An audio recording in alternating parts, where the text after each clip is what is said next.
man who takes people out into the field and has them either live interact with or eyewitness a Sasquatch. Did it with Survivormen, did it with PhDs, John Bitternagel, Jeff Meldrum, other people that have not gone public. I do it with expeditioners every year. Welcome to my show. I've been in this arena for, my goodness, I started way back. I went public in 2006 and just been motoring along ever since. Way back in 2006, after I had two pieces of video 2 and video 3, I was very convinced this discovery would be wrapped up in a matter of a year or two. And here I am well over a decade later telling you that we've made significant progress. The results we're getting are amazing and significant. And I am very convinced this discovery is coming very quickly. I talk to people every day about this discovery process and what we're doing, and the cooperation expands. I see the questions are coming in. Hello, everybody. Thank you. Hello, Chris. Hello, Kat. Smelly Do Right. I don't like saying that. Hello, Jim. Thank you for tuning in today. We get people on the show from all over the world, and I will answer all your questions that are reasonable. Be reasonable. I like to be pushed, and I find pretty much every single show someone asks me some amazing question. I've been very motivated to do my live shows. We're doing Throwback Thursdays, which isn't really throwback. When I say Throwback Thursday, like the Thursday show tomorrow is going to be throwback from August. Some pretty cool stuff that happened on an expedition. And then I do Sasquatch Sundays, and I do really cool stuff with Sasquatch. It's always something different. So and the shows have been amazing and great, and I'm getting such my life is really in such good order right now, since I'm doing part 2 of my movie. I'm doing California Bigfoot, and working with lots of wild TV and different networks, Netflix, Warner Brothers. So lots of really good stuff being negotiated right now. I'm basically just the yes man. Let's just go get it done. Let's go do this. So yes is my answer. As long as it's forward progress, I want to get out there, boots on the ground, kick some ass, make this discovery happen. And the cooperation and people that I work with has grown so significant. The expeditions are ready, organized, and I'm very happy about the new people coming out this year. I'm very happy about the returning people, which is the vast majority of expeditioners every year.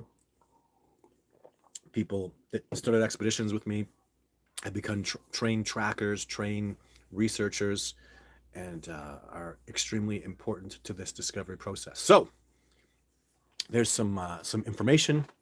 Let's have a look. Hello, Lewis. You say hi, Todd. Appreciate your work. Thank you. Hello, Nuke Gotti. Let's have some questions, guys. Hello, everybody. Travis, Ron. Aloha from Hawaii. Hey, Todd from Napa Valley. That is so cool. Kelly Burns. Hello, Todd and everyone. You're so awesome, Todd. Kelly Burns from Pensacola, Florida. Man, I need to get my butt to Florida. Oh, my God. Rob Bob, good evening. Todd, Washington State. Todd, you're an honest, hardworking man. Great work. Well, thank you very much. I was just even I can talk to that. I've been people go over my video 3 incident, my video 5 incident, John Bitternagel, and new people. I do radio shows where people grill me, and I've seen other people I won't mention, get caught in controversial deception. And just so we're vividly clear, that has never in any way, shape, or form happened with Todd Standing. I've found that the more honest I am, the more transparent I am about things, the happier I am, and the better people I get to come into my lives, and the more magnificence I attract. So that's just, my life is really just tuned in to just being completely honest and open as much as I can. I mean, there's personal things I don't talk about, but it's just what I've learned through experience. What I get is when I'm honest and good and truthful, and I show integrity with the people I work with, the people that are deceitful and deceptive, they sort of fade off. And these integrity people, I can't get rid of them, and I don't want to. They can't get rid of me. So I'm saying this because I live my life based on truth and trust and integrity and honesty, and it's hard to believe in justice, and it's hard to believe in and have faith in truth and integrity. But what about there was a knights of old, like I'm a big fan of Rob Roy. I think he was forgiven and lived a life of integrity and amazement. And the knights of old talked about it was a statement that really hit me hard when I was younger. It's when they swore to be knights, they swore to tell the truth no matter what, even if it leads to your death. Like just tell the truth. And and I see shows like Game of Thrones with Jon Snow, who just told the truth and did the right thing no matter how hard it was. And you get flack, you become controversial. Jon Snow was murdered, if you watch Game of Thrones, for making really good decisions, making hard, tough decisions. But I'm gonna go out on my shield, and I have many people that are being mentored by me, many people that have mentored me. Jeff Meldrum, John Bernagel, those guys are rocks. They were completely honest, truthful. They are. Jeff Meldrum still is. John Bernagel still is. Very, very honorable, truthful, amazing men. I work with so many people like that. They inspire me to be transparent, to underpromise and overdeliver, and make that a lifestyle. So that's I want people to know that if I say I'm going to be there at 5, man, I'm there at 5. I'm there at 4:50, and if it's 5:15, be concerned. Start calling the hospitals, and because I am always on time. I always show up. I say that to my expeditioners. I've been saying this. I've been doing expeditions, not just with. I've been doing expeditions with people since about 2016, 2017, maybe. But I was doing expeditions with like Survivor Man and PhDs and wildlife officers before that, television shows. You should know this, no matter what. And I've done hundreds of days of expeditions that people have been relying on me. I've never been late, never mind missed a day, not once. So, and I try to, and it seems that the people that come into my life, they're always there. I don't even have to worry, man. They're always there. They're always on time. And integrity starts. That's the foundation of integrity. Tell yourself the truth when you're going to show up. So it's just how I live. So what keeps Sasquatch feet on the bottom from cold damage? Just special. Like I see it in their hands more. I've seen a lot to do with their hands. It's thick. And look at the pads and feet of gorillas, and the Sasquatch are going to be twice as thick as that. However, even bear paws. Look at a bear's paw. So a bear, especially because they have a big, huge pad. Like if you look at the bottom of their foot, and it's just layered with skin and lots of like dead kind of tissue. Like even I've seen where bears will scratch up their feet badly, and you see deep scratches, and there's no blood because there's no blood flow, there's no capillaries in it. So it's a lot of layers of dead tissue. But the most important thing I'd like to say about that is that's why I have my theory about them having to winter up in caves is powerful, because bears don't stick around all winter because their feet eventually would freeze up, right? Unlike ungulates that have hooved feet, and that's dead space in there. Like literally, you can cut off a deer's leg like here, and there's nothing, very absolutely minimal to nothing for blood flow down there, so that the bottoms of their legs just get cool, and they can't freeze is the point. So but Sasquatch feet would freeze up, so they need to warm up. They need to not have a sustainable contact with ice and snow, I think. So but that's the theory, and I adhere to that. And I've seen other pieces of evidence that I won't talk about that further substantiate that. So Kyle, good day, sir. Just spoke with you. How are you, sir? I know how you are because I just talked to you. Hello from Central PA. Love watching your videos. Thank you. Do we know whether Sasquatch bodies were recovered from the Mount St. Helens? I don't know. That's one of those controversial things, right? Who's telling the truth? Who's got the right information? I just don't know. So, what I will tell you about something like that, though, is if the government could take those, the government knows they exist. They have to. The species exists. There's no. I've seen so much evidence. I've talked to so many people, even specifically Colonel from Border Patrol in Canada, the United States, talking about how they see Sasquatch all the time on their thermals, and they're told to just ignore it, right? When it has these 4 criteria, it's a Sasquatch, and it's a code 6, and just leave it alone, right? So they know. Why are they covering up? Because this is a sentient species, and a sentient species has land rights, and that means no logging, no strip mining, no blah blah blah, all the crap that we do in the wilderness, right? And we're talking like an indigenous sentient species that has absolute rights because they will fill that criteria for sentience. Like, and the governments know that. So so here we are. Like Survivor Man's told me anytime, just follow the money. That's where it leads, and it goes back to forestry and log industry that's out there, mining and gas and all those, land rights, the loss of land, literally, to an indigenous species who has always lived there.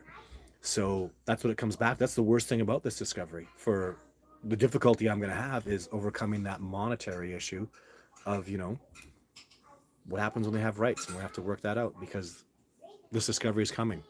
I decided I need to move to another state so I can start a new life. But what about my clan? Oh, well, Stephen, you're going to have to teary eye up and walk away. I've had to do it a couple times, and it's very difficult. You just have to walk away. Visit when you can. It's painful, but and then if it's something though, if you have that touch, if you have that special thing about you, you can find another clan. So find a new spot. It sucks, and life does that to you. It kicks your ass. I had my ass kicked badly in the last 3 years, smoked, beaten down, shoved. I was literally thrown to the wolves, and I came back leading the pack. Little did they know, you throw a wolf to the wolves, and sometimes he comes back leading the pack, and that's what happened with me. So, yeah, it's painful, it's hard, but take your lessons, and do what you got to do. Because I've been there and I've done that, and it's painful, man. Hi there. Is there a pic that? Hi, there is a pic that is ironically a pic of yours. I don't know what that means. Sorry. Did it at Mount Helens? Yeah, I don't know anything about it. I don't like to get involved in things that are very controversial and paranormal. John taught me that. I don't want to take a subject that's already paranormal, make it more paranormal. Especially when we have so much factual evidence to go with, right? So, but it's cool. You guys investigate that, look into it. I just, I got so much good stuff going on. I got so much good information, truthful information, amazing things happening. I just focus on that. That overwhelms me, So, Todd, Pete, please post a list of who is not welcome for the expedition. Who is not welcome? How would I do that? I can't do that. So I just talk to people, basically people for expeditions. They go to discoveringbigfoot.org/expeditions, or just go to discoveringbigfoot.org, find the expedition page, and just apply. Tell me about yourself, and we'll go from there. So that's how it goes. That's how it works. Do you ever see female Sasquatch unattended without a male or child?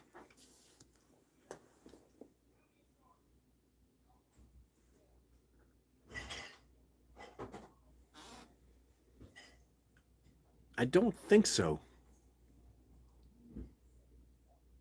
No, no, I've never had, like, I mean, there's been a female around, but she's always been with males. And I say males. If ever there's one female around, there's multiple males around. So I saw, yeah. So no, I've never. There are times when there's a good possibility there's a male, or maybe two males, or maybe three males. I don't think I've ever really even. I can't even think of a time where I just had one male come around me.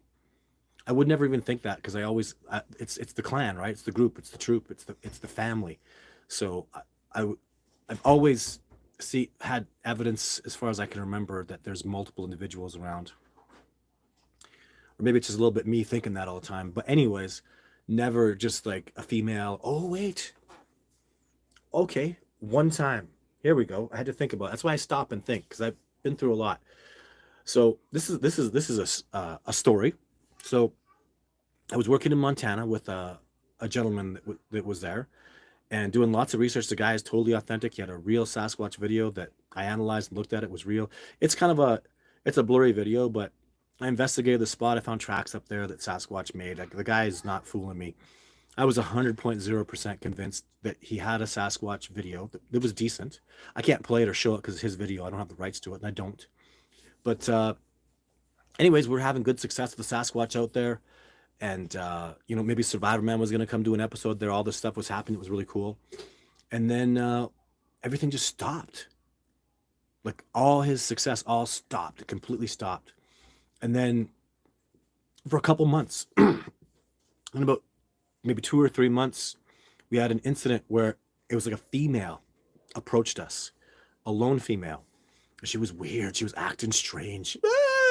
She was like asking us. It felt like she was asking for help, and she was like she was like complaining. Something was wrong. It was scary the way she was like whining to us. And I remember seeing a hand like kind of come out from behind a big pile of rocks, like half a mountain in rocks. I saw her hand come out.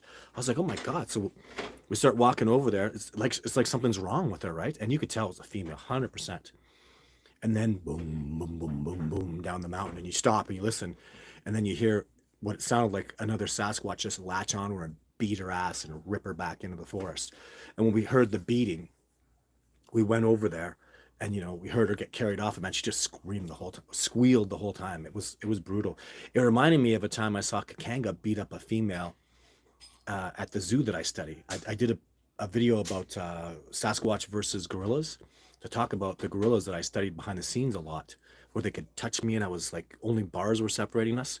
But yeah, it really reminded me of that. So that would be a time where I think a female kind of, and what we deduced a few months later was that perhaps the male of the group lost a fight to a new male, and then this new male didn't want anything to do with us, didn't allow the whatever was left of his troop, because if a new male takes over, infanticide likely happens. That's what happens with the dominant male. If you don't know what infanticide is, look it up. I'm not explaining it. And then he'd get rid of all the sons that supported him, all the elderly that supported him, uncles, maybe the father or the grandfather would get rid of from the father.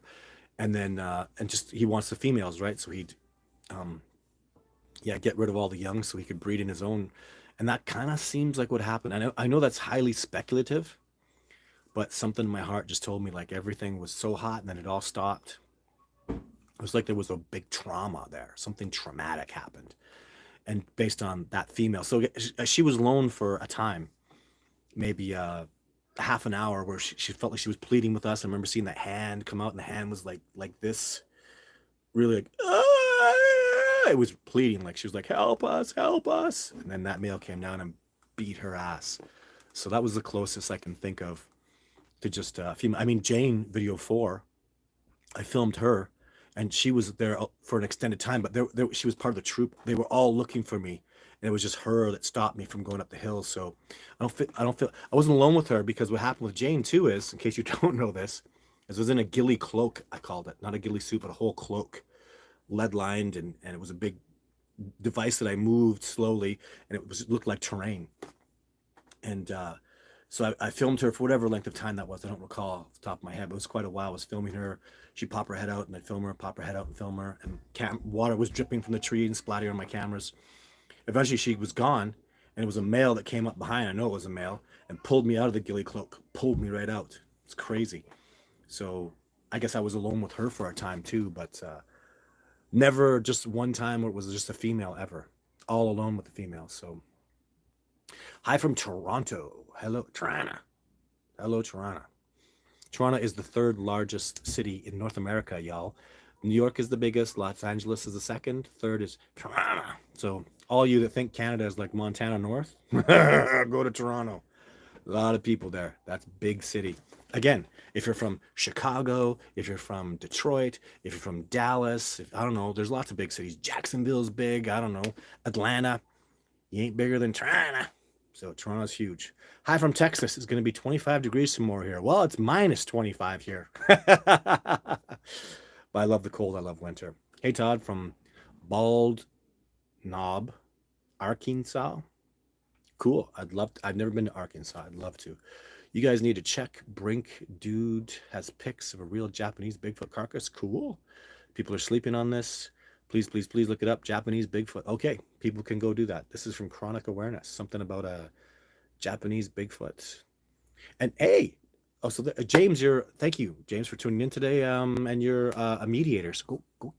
As a mediator, for all my mediators, don't I don't mind people asking hard questions. Just if they're swearing and they're hating, then delete them. But even I respect someone says, "Hey Todd, you're a total fraud, a hoaxer, a liar," and blah blah blah. If they have some question to do with it, I want to answer it. I want to look at that. So I don't mind those. I don't mind those tough questions because they're really baseless, and I'd love to take them on because they're futile and pathetic and weak. I hear them all the time. I don't know. Your dad's dated a woman who owns a fabric store, so you're a hoaxer. Like that's the stupidest things that come out of people's mouths, and that's why I don't mind taking these people on because I'd like to just take that, take that stuff on. Jason Shoot, spelled differently than my Jason Shoot, who's on Instagram and an expeditioner. That's a shoot with one T. Hey Todd, I saw a video of 300-meter trackway in the snow going from Minnesota, Ontario. Cool, super cool. Yes, this is your man, Jason? What? Oh, I thought shoot was with two T's. Okay. Well, you know what I know to do, Jason. It's got to be. And this is, he's talking about Minnesota, Ontario. Jason's from Ontario. I'm just going to click on this real quick if I can. Oh, come on, YouTube. Come on, YouTube. Give me a break. Clicking on it's not working. Oh, there it is. Because Jason, I just made you a moderator. Congratulations, Jason Shoot is a moderator. Jason Shoot, I'm very pleased. So, and even you should watch I know you will, but Jason, I was just talking about you today because on Jason's expedition, we got nothing. One time, I don't remember if it was at night or not, I heard a boom. I knew it was Bigfoot. I don't even know if I said anything to Jason. I think I did mention it to him, but I looked over at him and he didn't hear it. And nobody, if you just hear boom, you kind of just let it go. I don't know. I know that sound profoundly. Anyways, I don't know if I ever told you this, Jason. So right where I heard the sound from, I don't think you and I went looking for it. Or did we? Gosh, I don't even know. We should have went looking for it. Anyways, I made a point on the next expedition to go to the area where I heard the boom. Craig and Logan found tracks of a 12-inch Sasquatch, of a 14-inch Sasquatch, and we found the boom. Boom. One big, huge 17-inch foot jammed in the ground. I'm going to put that video together tomorrow, show you that track on the video. You'll see it's sick. It's just this big, powerful 17-inch foot smashed into the ground. The toes are there, the foot's there. And that sound, boom. I know it so well. Survivor Man's heard it. Many of my expeditioners have heard it. And I heard it that night. That's the only thing that happened on Jason's expedition. And it was mostly him and I alone for most of the time.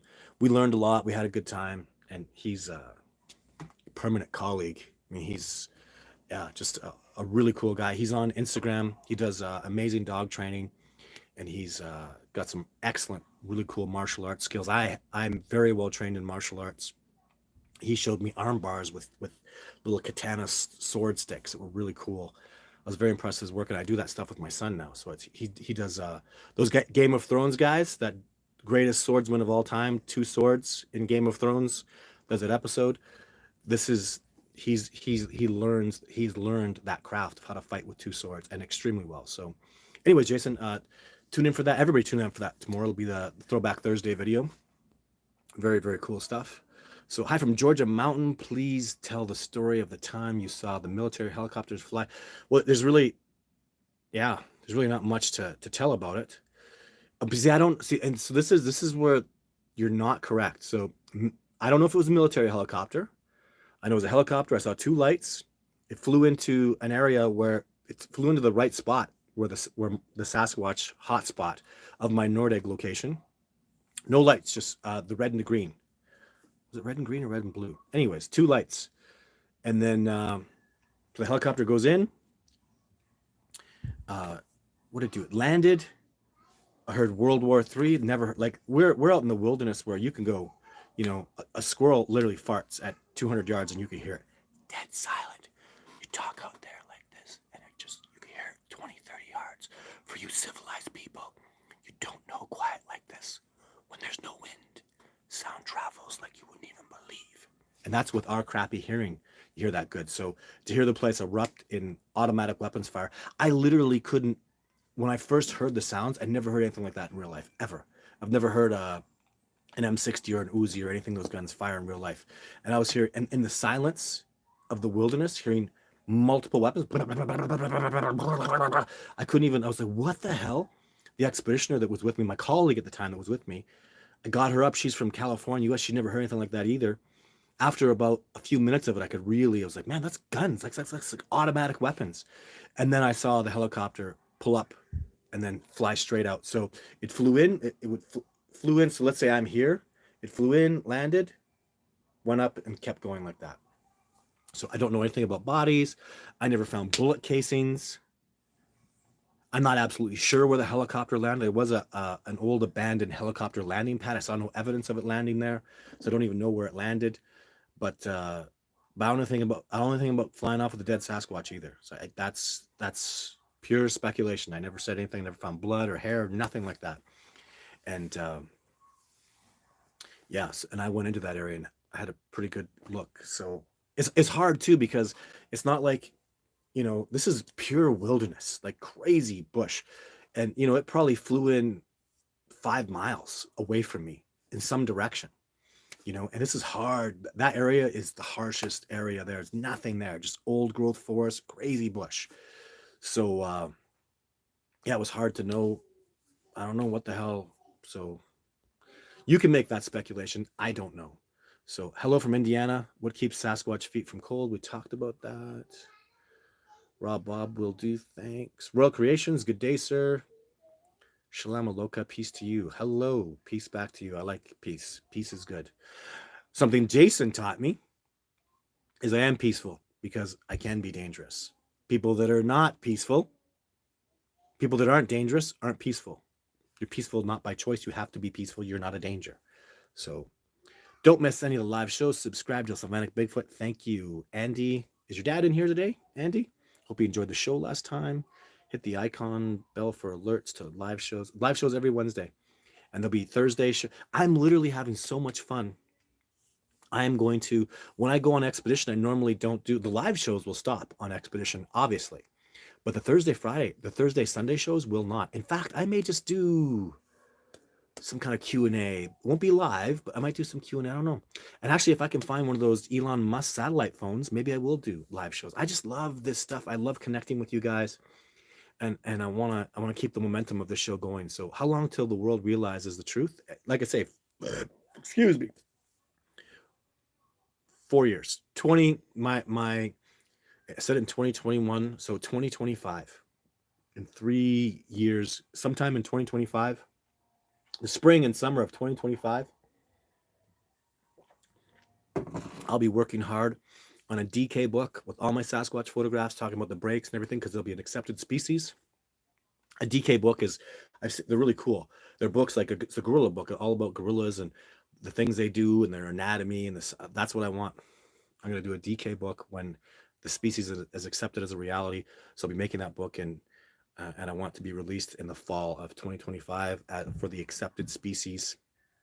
And funny thing is, they'll learn my photographs were all real. Like I said, Sasquatch looked just like that, and all the tree breaks and all the structures and the tracks and the foot, the anatomy is all like Jeff Meldrum says.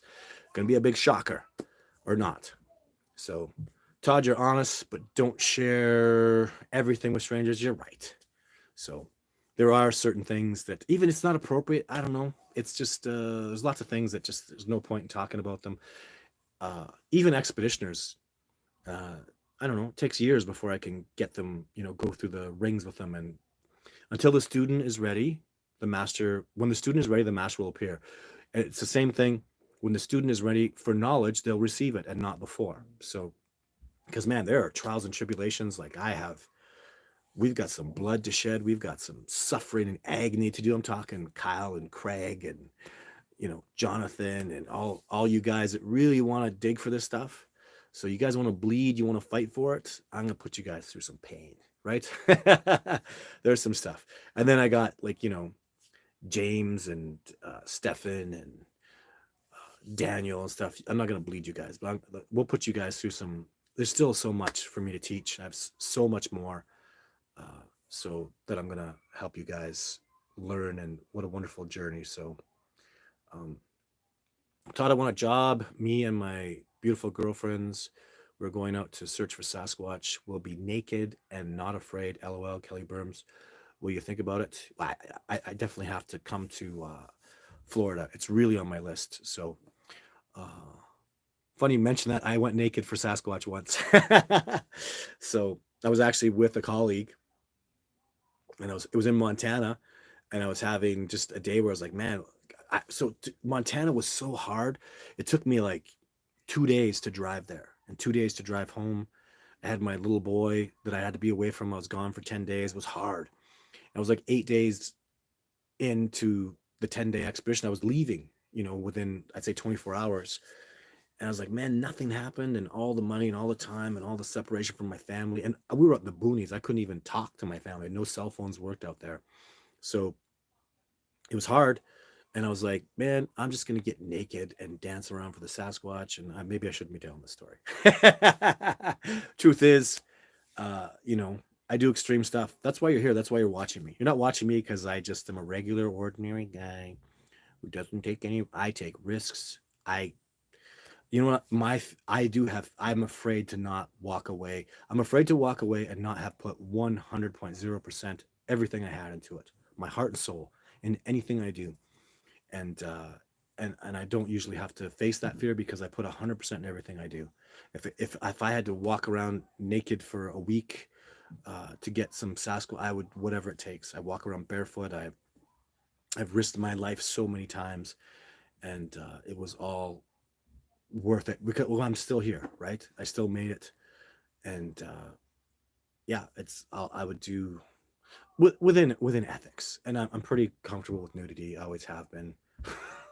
Sorry, I have some European friends that have like naked days, and where the whole town gets together and they go naked in the pool. And I think that's really cool. I wish we'd be more comfortable with our nudity. The Sasquatch are naked, so if you're offended by that, I don't know.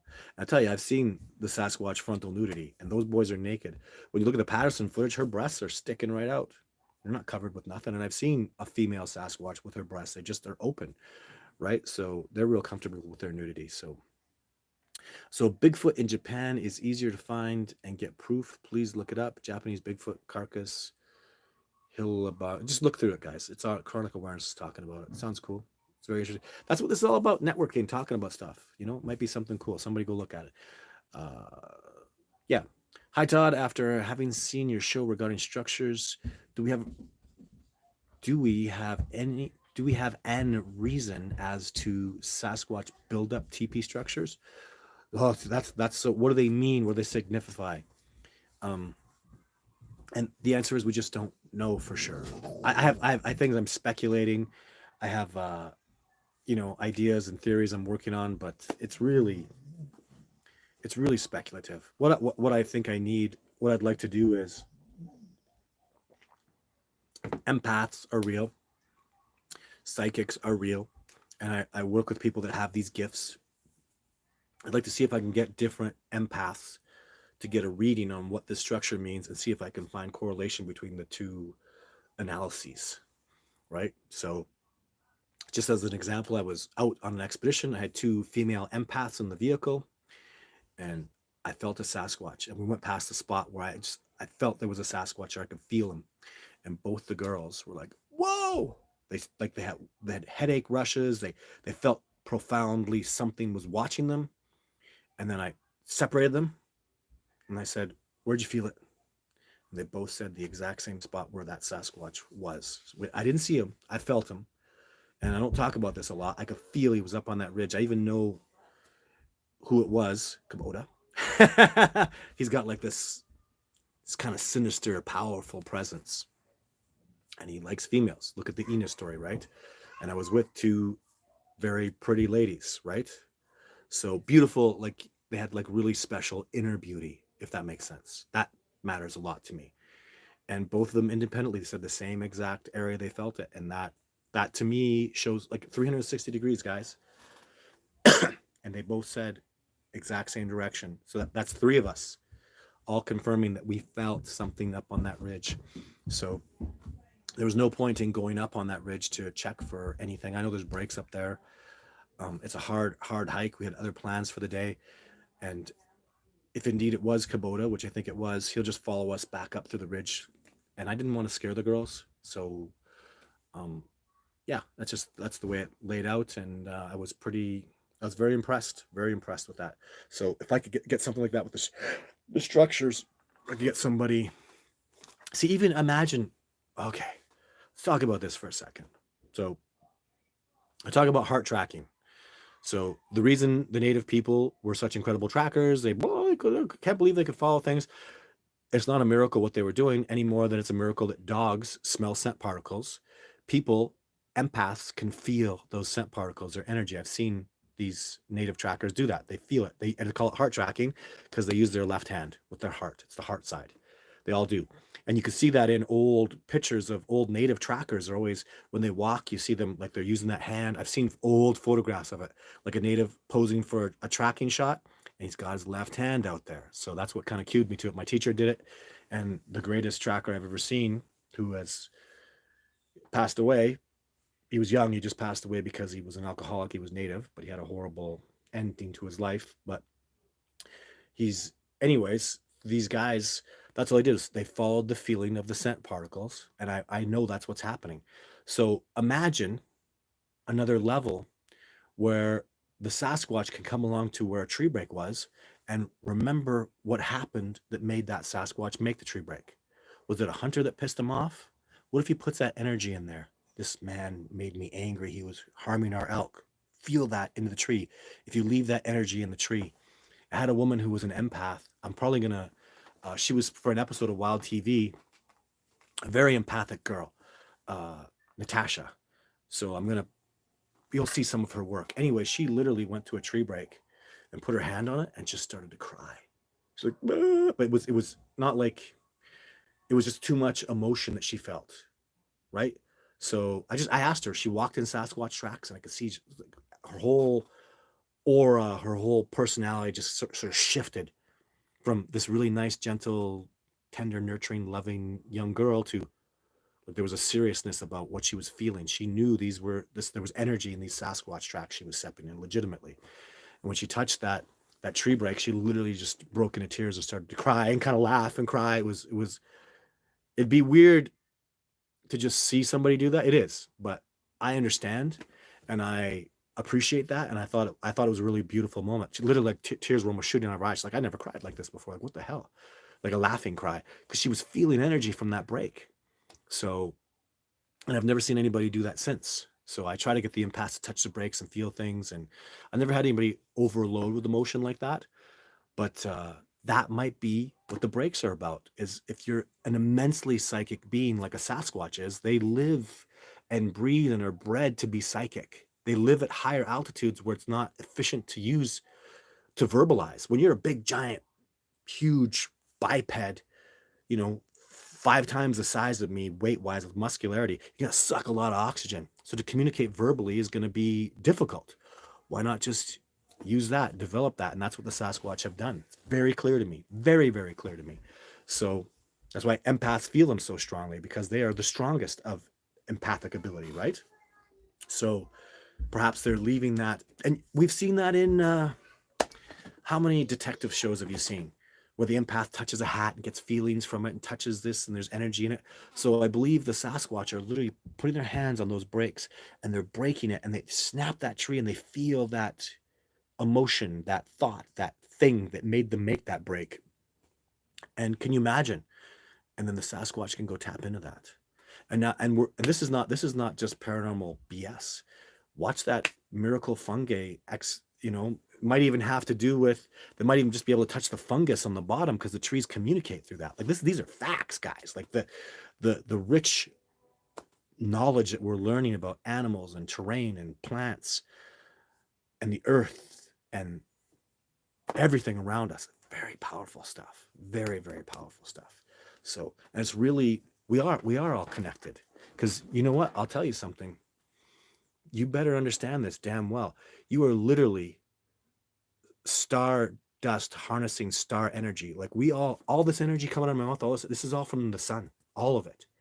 A plant absorbed that energy through chloroplast, absorbed the sun's energy, stored it, and then we ate it or ate an animal that ate it, and that's where we get that energy from. So we are all connected, whether you like it or not. Any energy, any life on this planet is harvested from the sun.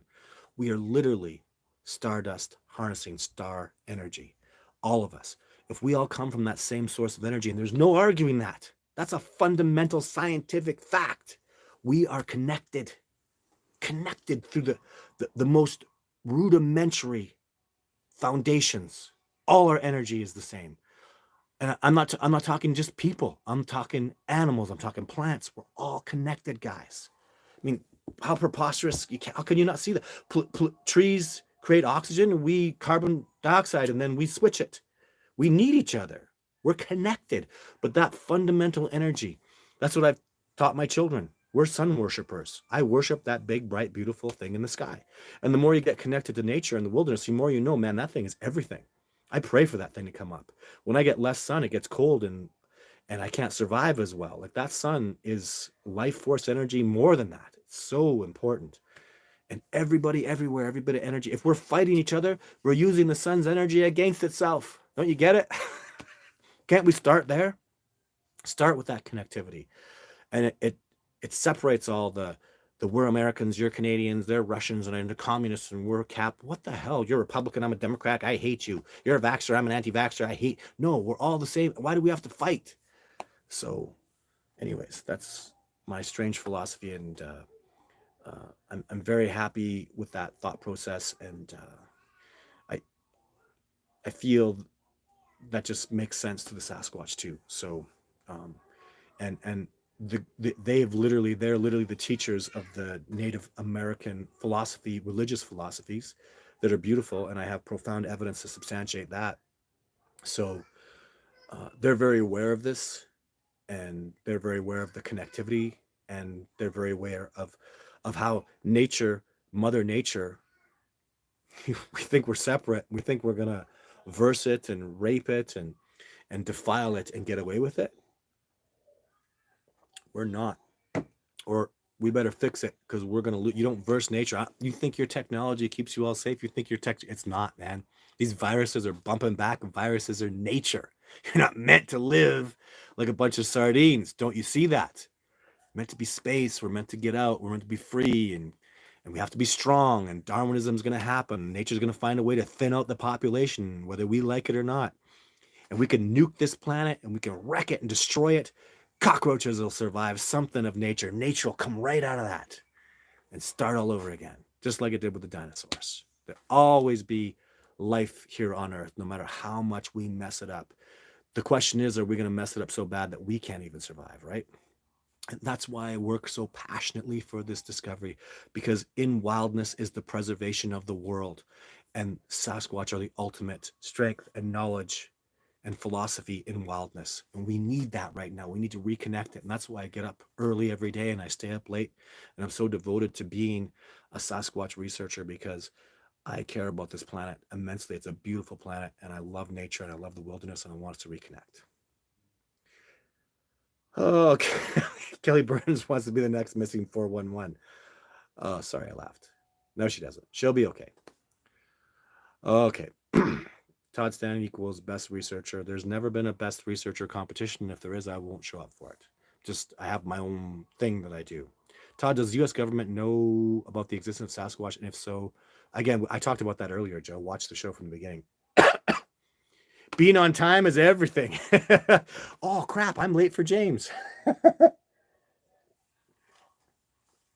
But I have a time where I expect to show up at Mr. Penner's house.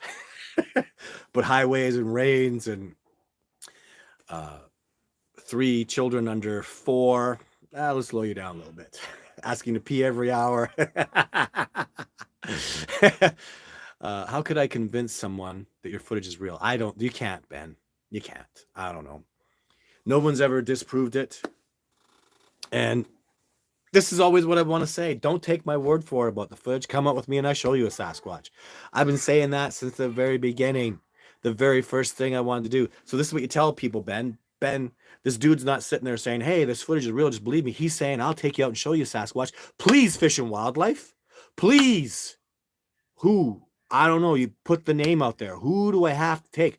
I literally sat down in about 2011 after I got the Jake footage, nearly died. It was like, came back, slept for like 4 days, nearly was hospitalized, starving and decrepit and beaten up and bloodied and just a mess. And I realized I had to go get help. I had to go uh, I had to go cooperate and work with other people. So I picked the three best names in the world. Who are the best Sasquatch researchers or even just the best wilderness experts in the world? And the answer was Les Stroud, survivor man, John Bitternagel, wildlife biologist, PhD, and Professor Dr. Jeff Meldrum of Idaho State University. Those were the three best. And I took them all out, and look what happened. Right? Jeff Meldrum saw a Sasquatch. John Bitternagel is so firmly convinced that I filmed portraits of the Sasquatch face. Look at Survivor Man. Watch him on Sasquatch Odyssey. Watch what he says about my episodes. The man was out there for weeks with me. We spent even a year working together, organizing it, making it all happen, bringing together Survivor Man Bigfoot. He fought for that. He fought for that. He bled for that. He had to play games with the networks and trickery. And oh, by the way, I did Survivor Man Bigfoot. Too bad. Here it is. Oh, it's the highest rated episode of Survivor Man ever. Ha ha. He was right again. So that's what happened with that. But these men, to this day, support me. I just saw Jeff Meldrum. He knows there's no evidence of any kind. There's no theory of any kind that holds the slightest bit of water. What seems to be happening is, for him, it seems to be that everything I say is adding up to be truthful. I seem to be an honest guy. I'm a little crazy. Yeah, I am. Nobody goes backcountry like I do. Nobody does that. Not even the natives don't do that anymore. So I do crazy ass stuff that don't do that. I'm training people underneath me. I'm mentoring people. I'm never going to get Kyle to go out there and spend a damn week in the backcountry hiking like a maniac in horrible weather. I'm not going to do that. I used to wait for snowstorms and go out into them because that's cover. Who goes out into the backcountry in a snowboard in a snowstorm? Me. Oh, snowstorm coming in? Awesome. I'm going to the mountains where there's avalanches and no compasses, and hopefully I make it back. That's what I did. That's why I got my videos. Snowstorms, there was the answer. And even worse than that, I had to do other stuff that's crazy and lunacy. So starving, and oh my God, I can't talk about half the stuff I did. So, but anyways, that's don't take my word for it. Come up with me, I'll show you a Sasquatch. There's no expeditioner. There are expeditioners that maybe didn't have great success. I think we all had pretty good success, but maybe there's I have 80% callback. Like 80% of people come back with me. What happened to their 20%? They just weren't happy, or, it didn't work out. I'm not perfect. I think it's pretty good odds. So 80% of people literally want to come back. And I think it's even more like 90% want to, and about 80% come back, like literally come back out with me. So I'm doing really well with that. And, the people come out and see a Sasquatch, that's what you would expect with someone that has 8 videos and counting, and actually more like 11, 12 now, just a bunch that aren't public. I would expect someone that's getting that kind of success over, I average less than a video a year, right? I'll spend 100 days out in the wilderness and, come back with, I haven't had a video in so many years now. It's been a couple years since I got a video. And then 3 of the videos that I have now, I got them all in 1 year. So I just did some crazy stuff. But anyways, that's what I want to tell you, right? So it's good footage. And yeah, and it is real. There's nothing else I could really say about it. There is some damn evidence too. There was I wish that would come out. So there's digital pixel thermalization. Long time ago, somebody came out with this technology, sold it to the American government, but literally what it is digital pixels can be thermalized based on the way the sun, if it's in the sun has a certain wavelength it bounces off, so you can actually get a thermal from it. Someone did that just took a video for Sasquatch photograph, especially because there was snow in it, and snow, there's an ambient temperature of the snow, and they used that with the bouncing frequency of the sunlight to get thermalization of the face of Jane. Oh my God, when I saw it, I was like, please. They never, it's not public, and I don't know what the hell they're doing with it. Just again, the American government bought that technology from me. They used my photo to show how well it works. Look at this. This guy filmed the Sasquatch, and I'll tell you, those guys said, "Oh yeah, it's good. That Sasquatch are real." These are engineers from some fancy university, John Hopkins University. Anyway, some cool university, and they're engineers. They go, "Wow, Sasquatch are real, huh?" And I go, "What do you mean?" You go, "Oh, let me show you something." They showed me like literally, a human being has like temperature on his eyes and then the mouth. A mask wouldn't do that. They were literally fingerprinting the thermals on the face of Jane. And what that means is that's what they were going to use it for, was facial recognition. They don't use that software. This is the backup software that they haven't put in yet. The American government just bought it and they're letting it sit there. But so everybody has a fingerprint for their thermals on their face. Very, very original fingerprinting. And what they also found out was that Jane has a special kind of facial thermalization that is extremely cold resistant. She had real cold patches on her face. Her facial temperature was, so the skin was thicker and leathery and much more resistant to cold. But clearly, like nasal, like heating here, and man, they had it. Like, that was evidence, guys. Damn, I wish that would come out. So the day that comes out, people still won't believe it, will they? Literally, somebody, some super nerd comes up. This is fingerprinted thermalization. This is impossible to hoax. When the technology came out, I don't know, probably 5 or 6 years, I think about 6 years ago, and I filmed that video before that. So obviously I didn't know about this technology. But like I say, I just put it out there. The truth will set you free. I know that's real Sasquatch footage. And eventually stuff like that will come out. So, because technology is so amazing. Like, it's getting so advanced. And that technology, I wonder if they could apply it to the Patterson footage. I know mine was special because, again, they had snow in it and it was direct sunlight. So they really got amazing thermalization out of it. So, but will that be enough? You know what it would be? Literally, like when I got DNA, I'll be a story for a week. Oh, Sasquatch proven by this photo, digital pixelization, thermalized, blah, blah, blah. Oh, and people are like, oh, that's cool. And then a week later, people forget about it. And they're worried about whatever else has happened in the news. So I thought Jeff Meldrum's scientific recognition of the tracks of Sasquatch was going to be huge. That wasn't even a story. Nobody even cared. Oh, man proved Sasquatch is real. Because when PhDs acknowledge the track is from an indigenous species that currently resides in North America, it's over. So, but what they did was, the little loophole they got, well, we got the DNA, we'll ignore that. We got PhDs acknowledging scientifically the existence of the track from a real being, but we're not going to acknowledge the being. I just had somebody on YouTube comment, can you believe that? I'm like, nope. So that's why I'm literally telling people now. I'm on Sasquatch Odyssey, their show this week. It's going to be a good show. And I mentioned in that something that's important is I don't really care if science comes on board. All I need to do is just really get a video that's at that level where it's, the most incredible piece of fantastic Sasquatch footage. And I'm going to get that. And once I get that, I'll have 100 million people in the United States alone. 3 million people in Canada and 100 million people in the United States that'll back me up and support me tomorrow. And science can go kiss my ass. I will literally have a group of expeditioners that I've trained working all over the United States. Just one photo will put me up to another level, and I'm very aware of that. So people say photographic evidence will never do it. Not for science, but you know what? I'll get just in North America alone, give 130 million people will believe. That'll be enough, right? And then we'll just screw science. Let's do it our freaking selves.